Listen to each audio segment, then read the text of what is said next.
I veliki pozdrav svima ljudi, Lux je ovdje, dobrodošli u novi video, kako se nas, ja sam Brutalno. Danas smo prestigli tu cifru od 2000 subscribera i previše sam zahvalan ljudi moji, hvala vam na 2000 subscribera i dan me činite sretnim i sretnim. Znači imamo 2094 suba, to je pre brutalno, svaki klip prelazi preko 1000 pregleda i nastavljamo da razvaljamo na balkanskoj sceni.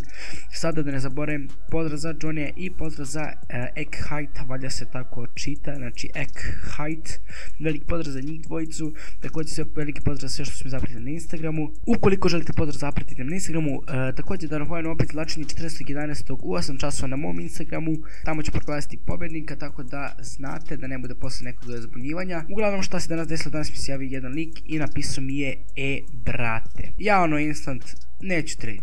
Jer sam mislio da odmah hoće kao trade, hoće neke skamovanje ovo molit će za account ili tako slično. Kaže nije o tradu. Ja začuđen skroz kao what the fuck, pitam ga nego o čemu se radi, pričaj 3 tačke. I kaže slušaj, skamovali su me. Ja bio iznjeran i kažem ozbiljno, kaže on da brate vokalno isto kako tebe i samo skam.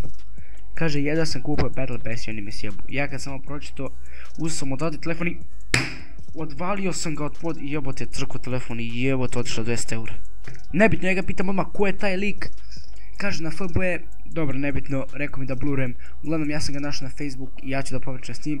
Ja ga pitam kakav ti je account uzeo, znači odmah sam ga pitao kakav je account uzeo. On kaže Battle Pass Season 6.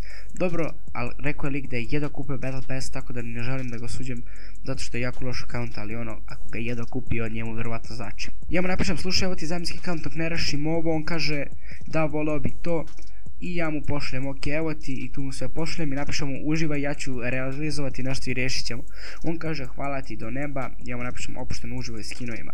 Znači ljudi iz kamere najviše mrzim, znači dođe mi da uzmem telefon i odvodi da ga odvolim, da ga ubijem, znači samo kad bi vidio s kamera najviše mrzim zato što znate da ja imam velikih problema s njim i da me previše nerviraju da bi ubio s kamere kad bi ga vidio. Također ljudi želim da vam kažem da obavezno ljubite like, da se subscribe kanal, da me followujete na Instagramu, očekujte novi serijal uskoro, tako da ljudi uživajte mi u sljedećem videu koji izlazi odmah u 5:15, a ovaj klip gleda u 1:15. Ljudi vidimo se, ćao!